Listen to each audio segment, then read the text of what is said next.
Boa noite, família. Boa noite.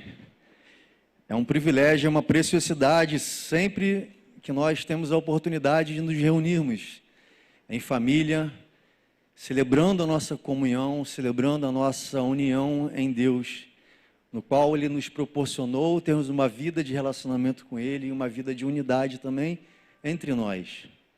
Então, agradeço a Deus pela oportunidade. Todas as vezes, todos os cultos na UNAC, a gente sempre agradece pela oportunidade de estarmos juntos, reunidos como família. E, a partir desse momento, celebrando e ouvindo e recebendo aquilo que Ele tem para ministrar em nossos corações. E essa noite será assim, em nome de Jesus. Ele falará conosco e nós seremos alimentados por Ele, transformados a cada dia de glória em glória. Amém? Amém. Nós começamos esse mês a série Recomeçar. A partir desse ano, 2025, ano novo.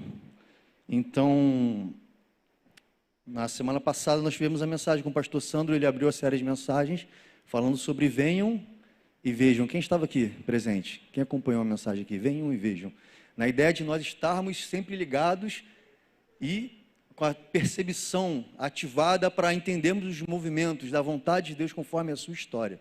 Para que nós surfamos essa onda, para que nós estejamos enganjados, para que nós possamos viver um relacionamento real com Ele. Hoje pela manhã, quem esteve pela manhã aqui? Pela manhã nós tivemos a pastora Sandra, que trouxe a mensagem com o tema Façam o que Ele disser, no intuito de que a gente desperte para a intenção, que intencionalmente nós buscarmos a Jesus, não pelo que Ele pode oferecer, não pelo seu poder, mas exatamente, simplesmente por quem Ele é. No intuito de obedecermos a Ele, de buscarmos a Ele e reatarmos um compromisso com Ele e responsabilidade com a sua obra. Exatamente, simplesmente por amor, não por aquilo que Ele pode oferecer para nós. E essa noite nós falaremos sobre viver o novo. Viva o novo em Deus na sua vida, na intenção e no foco de nós sabermos, entendermos quem nós somos perante Ele e a identidade em Cristo Jesus que nós haveremos de revelar. A partir desse momento, vocês podem acompanhar pelo aplicativo, nas notas da mensagem, já está presente no aplicativo o resumo desta noite, nas notas da mensagem, quem quiser acompanhar.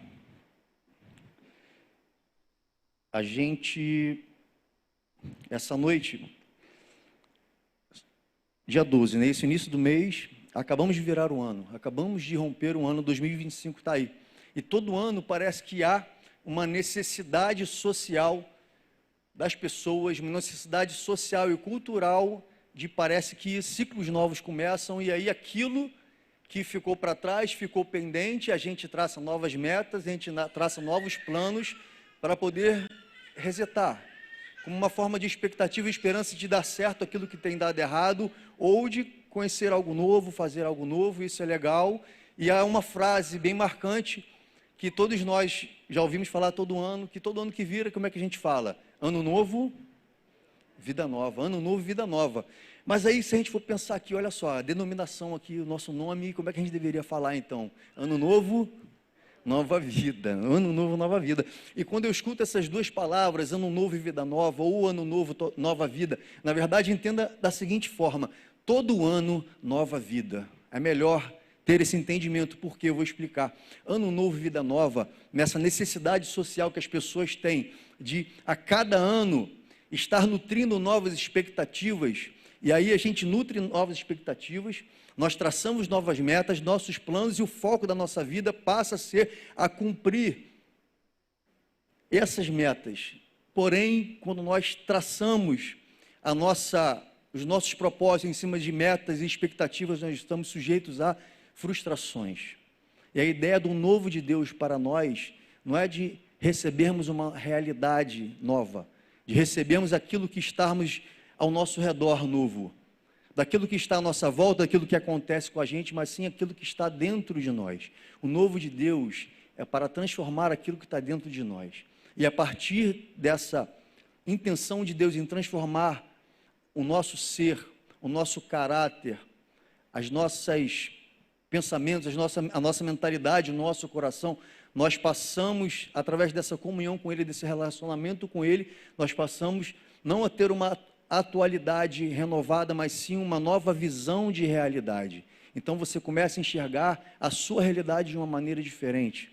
Você começa a viver aquilo que você vive, os seus problemas, as suas frustrações, as suas dificuldades, com uma mentalidade construída em cima daquilo que é espiritual e com uma consciência construída em cima daquilo que é eterno. Esses são os valores de Deus, e a partir desse momento você não se abala mais, você não se frustra mais, porque você não vive para uma expectativa, mas você vive para um propósito eterno de ser a imagem e semelhança dele.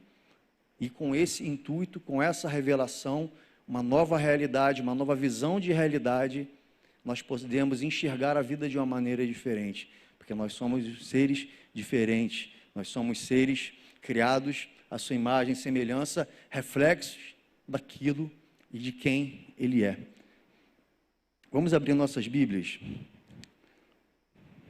em João 3, capítulo 1 ao 16.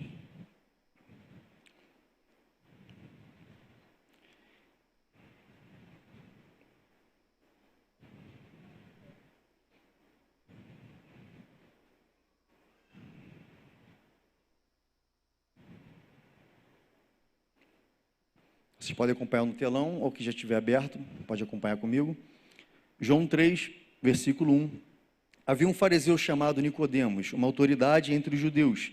Ele veio a Jesus à noite e disse: Mestre, sabemos que ensinas da parte de Deus, pois ninguém pode realizar sinais e milagres que estás fazendo, se Deus não estiver com ele. Em resposta, Jesus declarou: Digo a verdade, ninguém pode ver o reino de Deus se não nascer de novo. Perguntou Nicodemos: como alguém pode nascer sendo velho? É claro que não pode entrar pela segunda vez no ventre da sua mãe e renascer. Respondeu Jesus: Digo a verdade, ninguém pode entrar no reino de Deus se não nascer da água e do Espírito. O que nasce da carne é carne, mas o que nasce do Espírito é Espírito. Não se surpreenda pelo fato de eu ter dito: é necessário que vocês nasçam de novo. O vento sopra para onde quer, você o escuta, mas não pode dizer de onde vem, nem para onde vai. Assim acontece todos os que são nascidos do Espírito. Perguntou Nicodemos: como pode ser isso? Disse Jesus: você é mestre em Israel e não entende essas coisas? Asseguro que nós falamos que conhecemos e testemunhamos do que vimos, mas mesmo assim vocês não aceitam o nosso testemunho. Eu falei de coisas terrenas, vocês não creram. Como crerão se eu falar de coisas espirituais? Ninguém jamais subiu ao céu, a não ser aquele que veio do céu, o Filho do Homem. Da mesma forma como Moisés levantou a serpente no deserto, assim também é necessário que o Filho do Homem seja levantado, para que todo aquele que nele crer tenha a vida eterna. E aí vem João 3,16, o versículo clássico: porque Deus amou o mundo de tal maneira que deu seu Filho unigênito para que todo aquele que nele crer não pereça, mas tenha a vida eterna. Entenda que o maior recomeço do ser humano está no encontro dele com o seu Criador, pois não é um simples renovo de atualidade, mas uma nova visão de realidade, através de um novo nascimento, de uma nova consciência e de uma nova identidade. E é sobre exatamente isso que Jesus está falando com Nicodemos. Quem foi Nicodemos? Nicodemos não era qualquer um. Nicodemos, ele era uma autoridade em Israel. Ele era um líder religioso, um doutor da lei, alguém que era extremamente respeitado e conhecedor das Escrituras. E ele, após João 2, como a gente aprendeu, quando a gente escutou de manhã na mensagem da pastora Sandra, onde ela trouxe aqui o primeiro milagre de Jesus, a partir de João 2 você começa a ver o ministério dele, ele operando milagres, e aí Israel, desculpa, gente. E aí, Jesus operando esses milagres em Israel, Nicodemos, ele teve a oportunidade de ver isso. E quando ele vê isso, ele sendo um doutor da lei, sendo um estudioso, ele viu e reconheceu que realmente, e ele fala isso para Jesus: isso que você faz, essas obras, não pode ser senão por um ungido de Deus. E você com certeza é um ungido de Deus. Ele reconhece e admira os milagres que Jesus vinha fazendo. E ele tem dúvidas, e ele vem conversar com Jesus na noite. E aí Jesus entendendo que aquele homem era um homem que era acompanhado de um certo orgulho e religiosidade, porque ele era um homem cheio de títulos, cheio de conhecimento, muitos estudos, e ele simplesmente fala o seguinte: jogue tudo isso fora. Toda essa vida que você tenha construído com base nos seus méritos, jogue isso fora. Porque o que importa para aqueles que querem ter acesso ao reino de Deus, esses precisam nascer de novo. É necessário que o homem nasça de novo. E a questão para nós é, no entendimento de saber o porquê que nós precisamos nascer de novo. Por que a nossa natureza, por que o nosso nascimento natural, ele não é suficiente? Por que Jesus fala que o homem precisa nascer de novo? Eu quero trazer aqui um entendimento sobre essa dúvida, para que nós possamos entender o que Deus e o que Jesus quer dizer com esse novo nascimento. E para isso nós precisamos entender um pouquinho sobre o propósito eterno de Deus. E o propósito eterno de Deus, a gente puxa lá atrás, lá para a criação do homem, para a criação do universo. Deus, ele é espírito.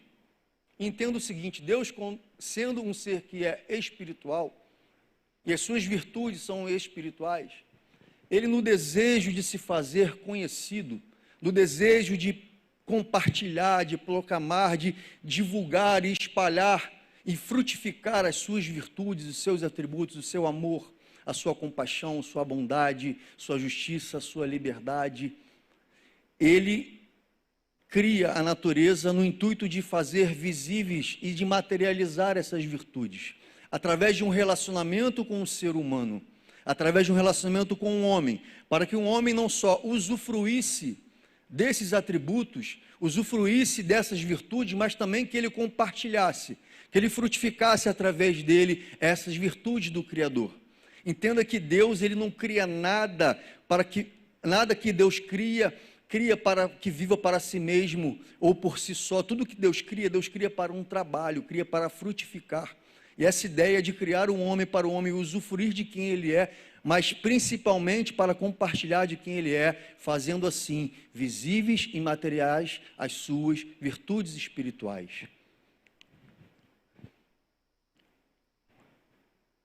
Então, qual a identidade original do homem no seu Criador? É a identidade de um ser que fosse a revelação, a materialização do caráter do seu Criador, tornando visíveis e manifestas as virtudes do seu Pai. Só que estava indo tudo bem. O homem foi criado, Deus criou o ser humano, Adão, no paraíso, desfrutando de tudo aquilo que Deus criou para ele. Acordava de manhã, tomava seu café. Será que ele colhia, pastor Sandro, o café? E aí torrava o seu próprio café, coava. Será que ele fazia isso? Não sei, mas ele acordava de manhã, tomava seu café, ia para o trabalho, nomeava lá os animais, tomava conta do jardim, e estava indo tudo bem. À tarde ele tinha a oportunidade de encontrar com seu amigo para uma resenha, seu melhor amigo, seu pai, ele encontrava e passeava com Deus no paraíso, estava tudo bem. Aí Deus olhou para ele assim e talvez tenha falado, ou tenha pensado: Adão, está tudo muito fácil para você. Vou te dar um pouquinho mais de emoção aí nessa tua vida. Acho que vou arrumar uma confusão aí, hein?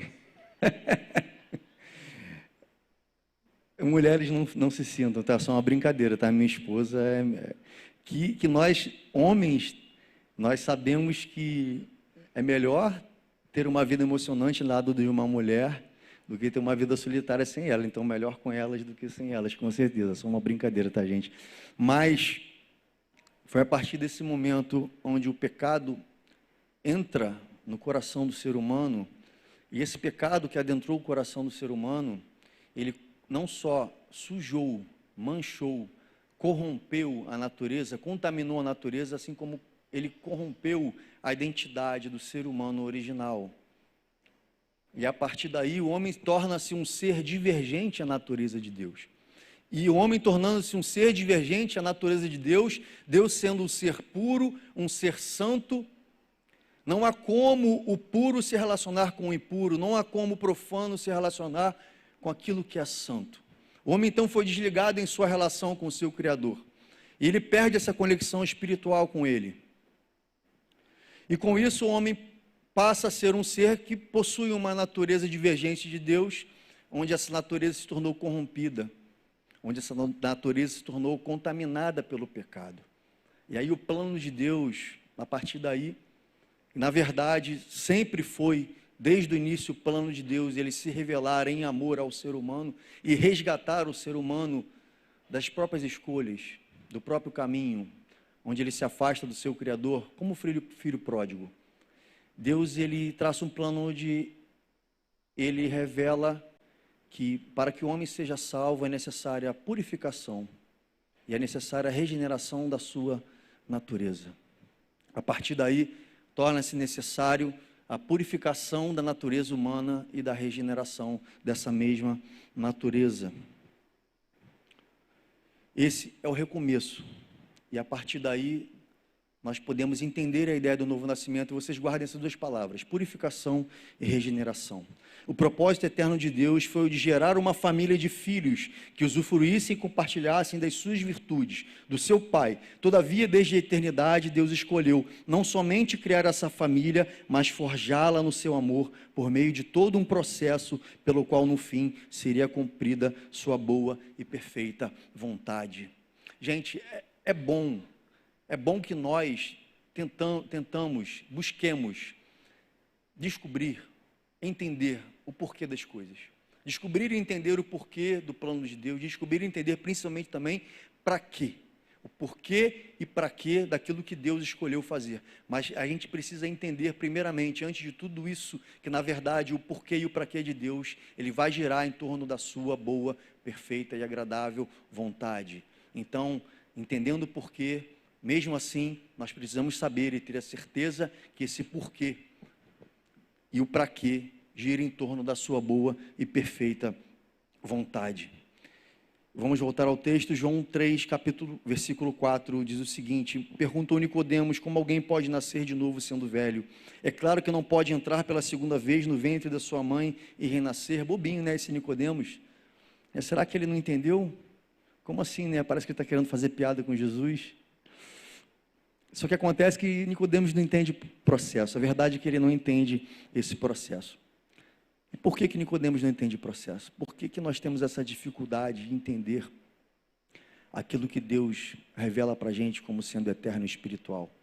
Porque justamente pelo fato do homem ter se desviado, se afastado, o homem que foi criado um ser, o homem que é o elo da criação entre o mundo material e o mundo espiritual, o homem foi criado para ser um ser material e espiritual. Quando o homem perde essa conexão com o seu Criador, perde essa mentalidade de espiritualidade, perde a sua consciência de eternidade, o homem passa a possuir a sua razão, possuir a sua mentalidade voltada somente à sua carnalidade e à sua materialidade.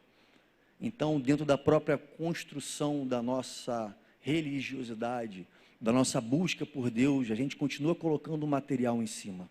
A gente coloca aquilo que a gente precisa tocar, a gente busca a Deus achando que a gente precisa fazer coisas. A gente acha que Deus vai nos alcançar pelo nosso próprio mérito, por aquilo que a gente constrói, por aquilo que a gente faz. Só que a questão é o seguinte: o relacionamento com Deus e essa identidade gerada em nós não é sobre aquilo que nós fazemos e nem deixamos de fazer. Não é sobre fazer ou não fazer, mas é sobre ser. É sobre quem você é. É sobre quem Ele te transforma. Não são sobre seus méritos, mas são sobre os frutos que você revela. Então não adianta nós buscarmos a cada dia, fazermos coisas achando que a gente está agradando a Deus, principalmente se for no intuito de receber algo de volta. Principalmente se for no intuito de achar que eu, prestando o meu culto, Ele vai fazer alguma coisa por mim. Nós precisamos buscar a Deus, como a pastora Sandra falou, simplesmente pelo fato de quem Ele é. E a partir do momento onde nós temos essa convicção da nossa salvação, eu entendo que a minha fé não é para que eu crie uma expectativa onde eu me relaciono com o meu Deus e Ele me dá tudo aquilo que eu preciso, mas eu tenho que ter a certeza e a convicção que a minha fé, na verdade, é para trazer esta certeza de que Ele, e ser igual a Ele, é tudo o que eu preciso. Vocês entendem como é diferente esse pensamento? Vocês entendem como é que essa identidade é algo gerado por Deus para criar algo através de nós? Deus não cria o ser humano e nem salva o ser humano simplesmente para que nós recebamos.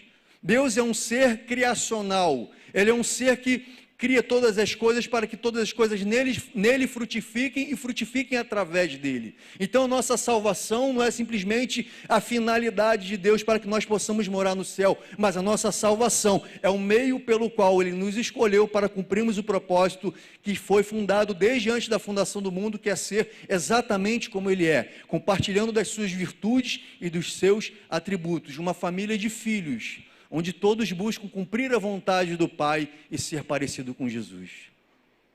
Amém, amém. Essa é a real vontade e o propósito eterno de Deus para a sua família. E acontece que essa espiritualidade que foi perdida, essa mentalidade, essa consciência de eternidade perdida pelo homem, ela cria essa dificuldade do homem em fazer as coisas pela fé. Ela cria essa dificuldade do homem em buscar em Deus uma confiança e uma certeza de que Ele rege todas as coisas. E aí nós nos tornamos seres materialistas, fúteis, ansiosos, imediatistas, presos aos problemas, aos afazeres, às questões, às aflições deste mundo. É muito fácil eu encorajar todos aqui dizendo que as suas preocupações e as suas aflições serão atendidas por Deus. Mas é muito melhor que nós consigamos ter essa convicção de que, na verdade, todas as aflições e todos os problemas não são exatamente nada perto da eternidade que nós passaremos com o nosso Criador. A partir do momento que nós desenvolvemos essa mentalidade espiritual e essa consciência de eternidade, tudo que nos aflige aqui, tudo que acontece conosco, não nos atinge mais do que antes, quando nós estávamos preocupados com o amanhã. Jesus fala: o pão nosso de cada dia nos dai hoje. Se preocupe com o pão de hoje. Amanhã a Deus pertence. Seja manso e humilde de coração.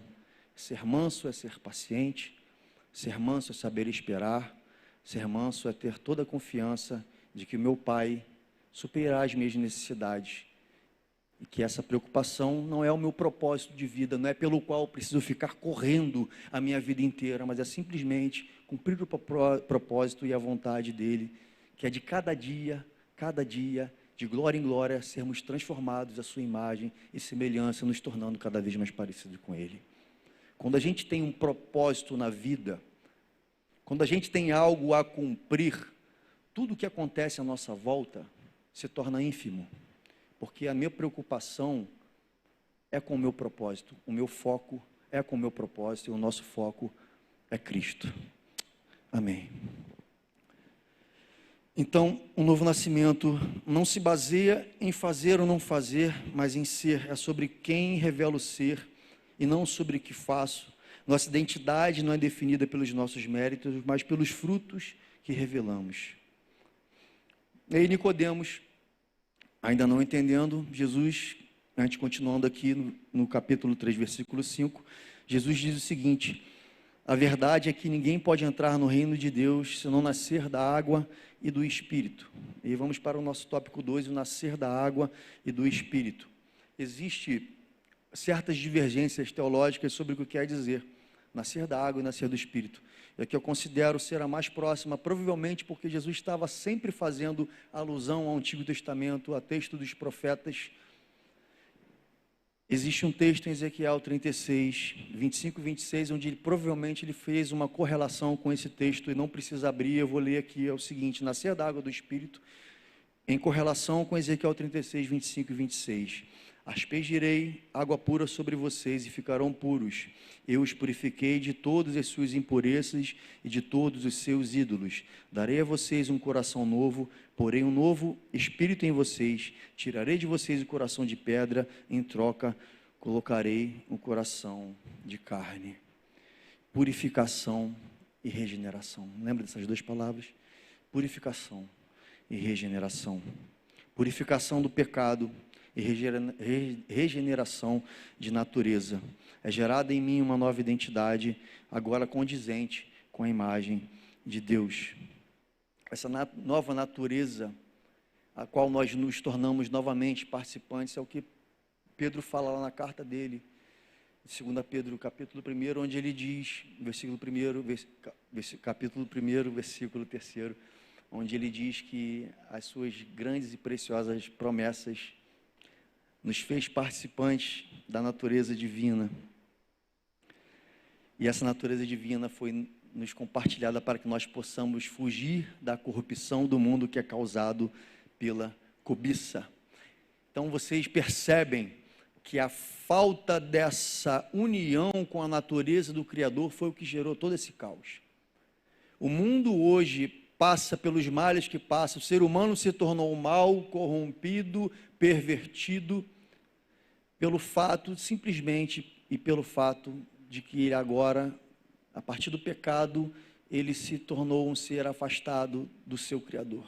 E o propósito de Deus é que nós, novamente, ao formar uma família entre nós, compradas pelo sangue do Cordeiro, nós possamos novamente sermos participantes da sua natureza, não somente usufruindo daquilo que Ele pode fazer em nós, mas principalmente daquilo que Ele pode fazer através de nós. Que tenhamos como cristãos a certeza e a convicção que a nossa meta, o nosso propósito não é buscar a Jesus para que Ele seja Jesus comigo trabalhando para mim, mas Jesus em mim trabalhando através de mim.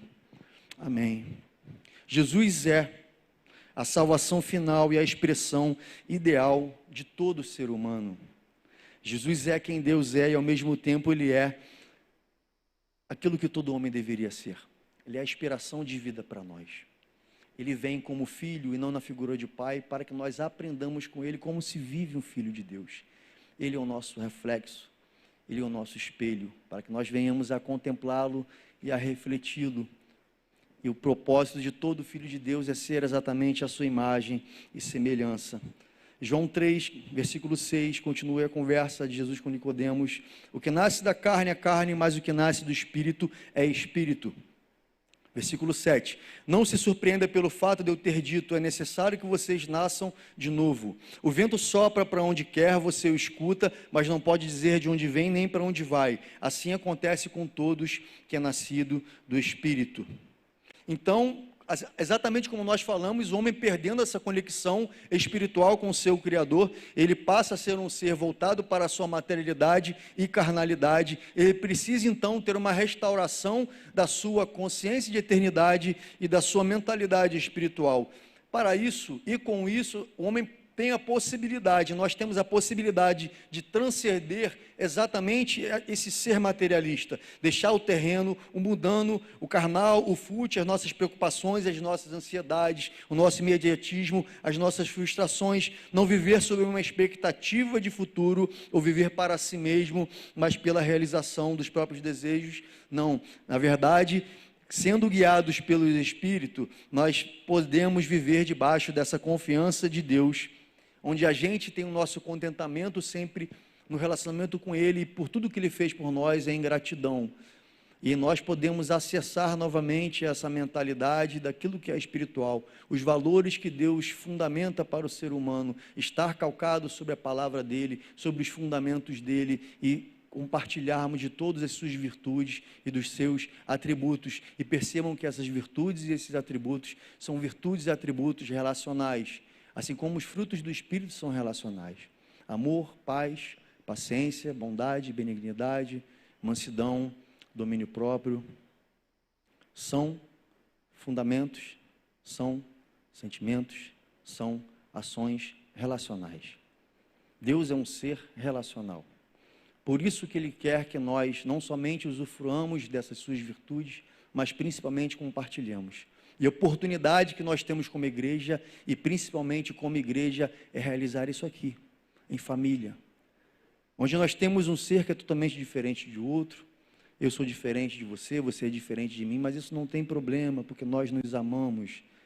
Mesmo na diversidade, nós temos uma comunhão, nós temos uma unidade, porque nós temos um único Pai e há um só Espírito. Então nós compartilhamos disso, dessas virtudes, desse amor, e nós revelamos ao mundo. Jesus fala isso lá em João 17, lá no versículo 23, Dê-lhes a glória que me deste. Ele ora pelos discípulos e depois para aqueles que crerão na mensagem dos discípulos. Dê-lhes a glória que lhe deste, para que eles sejam um, para que eles vivam em plena unidade. Eu neles, tu em mim, para que o mundo saiba que tu amaste assim como me amaste. Então, essa revelação dos frutos do Espírito, revelados entre nós e através de nós, faz com que o mundo perceba que Deus está na terra, habitando, agindo, e que Ele ama, Ele procura um relacionamento com o ser humano.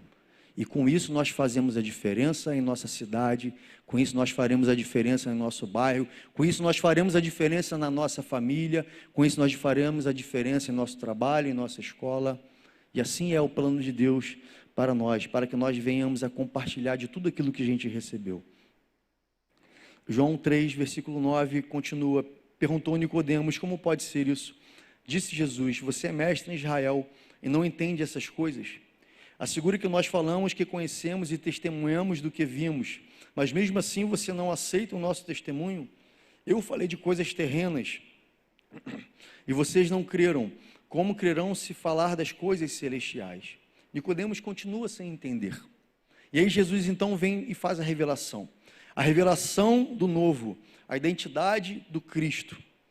Ele continua: ninguém mais subiu ao céu a não ser aquele que veio do céu, o Filho do Homem. Da mesma forma como Moisés levantou a serpente no deserto, assim também é necessário que o Filho do Homem seja levantado, para que todo aquele que nele crer tenha a vida eterna. Porque Deus tanto amou o mundo de tal maneira que deu seu Filho unigênito, para que todo aquele que nele crer não pereça, mas tenha a vida eterna. Deus amou o mundo de tal maneira. Será que nós temos a dimensão do tamanho desse amor? Será que nós temos a dimensão do tamanho desse amor incondicional, onde Ele traça desde a eternidade um plano eterno, para que nós, mesmo sendo seres que nós rejeitamos a sua glória, mesmo sendo seres que rejeitamos as suas virtudes, nós rejeitamos os seus ensinamentos, mesmo que nós sejamos um ser que rejeita andar com o seu Criador, mas mesmo assim Ele se faz presente e se entrega em carne. Ele se faz carne, habita como um de nós, vive como um de nós, abre mão da sua glória, suporta tudo aquilo que Ele suportou por amor a mim, por amor a você, para que nós sejamos alcançados pela sua graça. Esse amor de tal maneira é para que intencionalmente a sua vontade seja realizada. E nós, a partir do momento que nós temos essa convicção de que esse amor é recebido por nós, de que esse amor está sobre nós para nos transformar, nos resgatar de uma natureza de pecado e transgressão, onde a nossa morte espiritual era certa, onde nós perderíamos e deixaríamos de usufruir de toda a glória, de toda a majestade do seu reino sobre nós. Quando nós temos essa consciência desse tamanho desse amor, esse amor nos constrange, como Paulo fala, que o amor de Cristo nos constrange. Nós sabemos que um morreu por todos, logo todos morreram, e Ele morreu para que todos os que vivem não vivam mais para si mesmos, mas por aquele que por eles morreu e ressuscitou. Então que nós tenhamos essa consciência de que esse amor possui um fim, de que esse amor possui um propósito, e esse propósito é maior do que aquilo que eu desejo, é maior do que aquilo que eu espero, mas é um propósito eterno do seu Pai, do seu Criador, em transformar você e fazer de você uma fonte, fazer de você um canal, fazer de você um trabalhador responsável, maduro, onde nós nos entregamos por amor a Ele, não por medo, nem para alcançar uma salvação por medo de ir para um inferno, mas simplesmente pelo fato de que nós fomos constrangidos por esse amor maior, e que agora eu entendo, eu percebo que eu possuo uma identidade, uma responsabilidade a seguir, e eu amo porque Ele me amou primeiro, eu amo porque Ele me amou primeiro. que deu o seu Filho unigênito. Jesus é a única e exata expressão do ser de Deus. A revelação de Deus em carne na figura de Filho e a manifestação por meio deste de todo o seu amor é o ponto central do porquê e para que todas as coisas foram criadas. Esse momento onde Jesus se revela e Ele morre por nós, é o ponto central e é onde tudo aponta. Nós estamos aqui, nós fomos criados para termos esse conhecimento, para conhecermos a revelação de quem Ele é e a dimensão do seu amor. A palavra fala lá em Colossenses capítulo 1, mais ou menos o seguinte, que Jesus é a imagem visível do Deus invisível. Ele é o primogênito de toda a criação. Nele foram feitas todas as coisas, as visíveis, as invisíveis, nos céus e na terra, todo poder, todas as autoridades, todos os tronos e toda a soberania. Tudo foi feito para Ele e por Ele. Ele foi feito antes de todas as coisas e nele tudo subsiste. Ele é o ponto central da vida do ser humano. Ele é o ponto central da criação. Não existe família de Deus sem Jesus, não existe família de Deus sem o entendimento de quem é a pessoa de Cristo. Para que todo nele crê não pereça, mas tenha vida eterna. Nós precisamos entender, a partir desse momento de quem Ele é, a partir desse momento de percebemos a dimensão de quem Jesus é em nossas vidas, esse crer não basta se limitar a ser um acreditar. Crer não é acreditar. Crer é obedecer. Crer é seguir. Entenda que naquela época, Jesus era um rabi, um mestre, e quando ele diz aquele que crê, ele está dizendo que aquele que acredita em mim, aquele que crê em mim, não só acredita, mas me obedecerá e será um discípulo meu. Então esse crer, essa fé que faz de nós filhos de Deus, não é simplesmente um acreditar, mas é crer, obedecer, seguir, se entregar, se despojar, morrer para nós mesmos e viver por Ele e para Ele. Mas tenha a vida eterna. É a restauração da nossa mentalidade espiritual, dessa consciência de eternidade perdida. Para viver uma vida realmente de plenitude, onde o pleno relacionamento com o meu Criador é a definição da vida eterna. Jesus fala lá em João 17 também, versículo 3, que a vida eterna é esta: conhecer o Deus único e verdadeiro e ao seu Filho ao qual enviaste. A vida eterna é ter um relacionamento com o seu Pai, onde você percebe que somente este relacionamento e desenvolver suas virtudes é tudo que você precisa. Isso é vida de plenitude em Deus. Enquanto nós, como seres humanos, nós ficamos presos aos nossos desejos, presos aos nossos problemas, presos às nossas metas, preso àquilo que a gente entende como sendo necessidade, mas isso não é a nossa necessidade, essa é a nossa necessidade carnal. Você é um ser carnal, sim, mas você é um ser espiritual. E o fundamento da nossa vida não é a carnalidade, não é a materialidade, mas é a espiritualidade, porque nós fomos criados por um ser que é espírito. Então eu não preciso nutrir uma expectativa de que se eu conseguir alcançar um sucesso, de que se eu conseguir alcançar aquela meta, ou de resolver aquilo que me aflige, aquele meu problema que me perturba, e eu somente serei feliz, eu somente serei completo se eu conseguir realizar essas metas no ano de 2025. Não é esse pensamento que nós devemos ter, mas o pensamento que Deus tem, e aquilo que Ele quer desenvolver em você, através dessa fé, dessa convicção de que Ele é tudo que você precisa, é saber que você já é completo hoje, é saber que você já é pleno hoje, é saber que você já é feliz hoje, e isso é a verdadeira fé.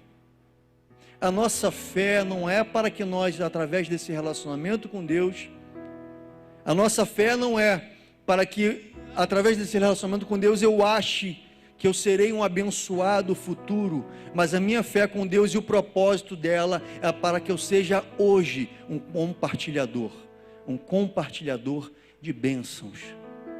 Quando eu entendo que eu já sou um abençoado, quando eu entendo que tudo que eu preciso já me foi entregue, quando eu tenho a convicção de que Deus, e somente Ele, é tudo que eu preciso na minha vida, e que seguir os seus ensinamentos e basear a minha vida, onde o fundamento é a sua palavra, onde eu entendo que é de tudo isso que Ele me entrega, e nada mais disso eu preciso, todo o resto fica de lado, todo o resto fica como poeira, todo o resto fica apenas como uma gota no oceano.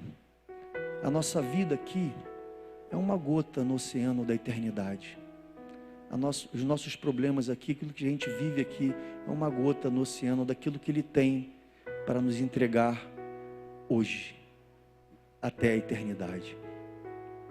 Nós precisamos entender e desenvolver essa perspectiva de que Deus não quer trabalhar em nós para mudar e renovar aquilo que está à minha volta, mas para mudar e renovar aquilo que está dentro de mim, para que eu possa ter uma visão de realidade, e que para eu possa cumprir o meu propósito eterno de ser a imagem e semelhança do meu Criador.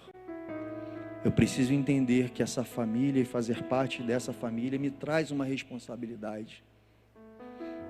O apóstolo Paulo fala em Efésios 4 que até que nós chegamos à unidade de fé, alcancemos a maturidade, temos o pleno conhecimento do Filho de Deus e alcancemos a plenitude de Cristo Jesus. A minha responsabilidade e minha maturidade, quando eu entendo o meu papel neste mundo como um filho de Deus, e o papel de todo filho de Deus é revelar o Pai, assim como Jesus revelou ao Pai, eu passo a ter a intuição, eu passo a ter a intenção de revelar Ele através da minha vida, onde quer que eu esteja. Portanto, a nova vida em Cristo após esse novo nascimento não é uma vida de realizações novas, de novas conquistas, de renovo do que está à minha volta, mas de um recomeço do que vive dentro de mim, de um novo caráter, de uma nova consciência, de uma nova mentalidade, na qual me torno a expressão de Cristo no mundo. É ter o coração de Cristo, mente de Cristo, identidade de Cristo. E o novo nascimento é esse.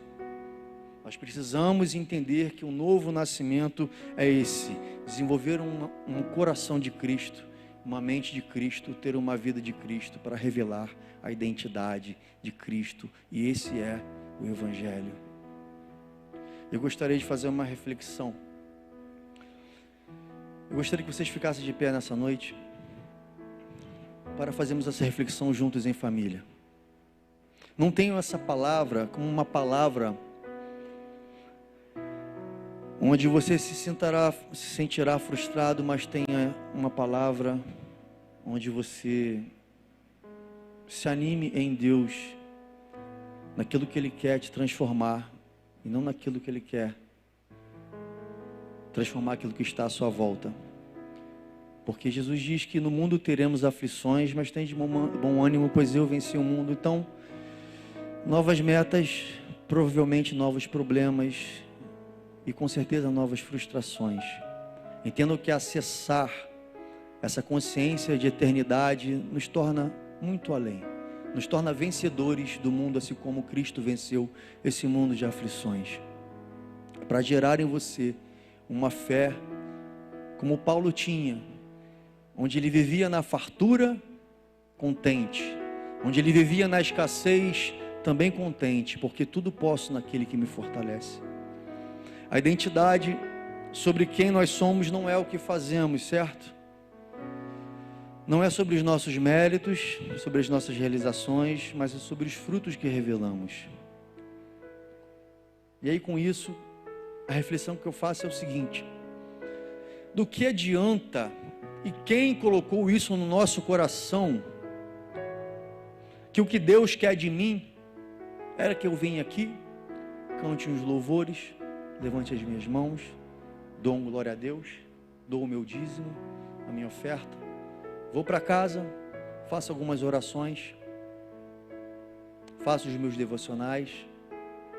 Todavia, eu continuo sendo um marido problemático como todos os outros, um filho desobediente como todos os outros, uma esposa que só reclama e não honra o seu marido como todas as outras no mundo. A partir do conhecimento, onde nós sabemos e temos a convicção que todo filho de Deus possui a responsabilidade de revelar o Pai. O que Deus quer de nós, na verdade, é que nós não venhamos aqui para pedir para Ele que Ele me dê a esposa que eu mereço, o marido que eu mereço, o filho que eu mereço, mas que eu seja o marido que a minha esposa precisa, que eu seja a esposa que meu marido precisa, que eu seja o filho que os meus pais precisam.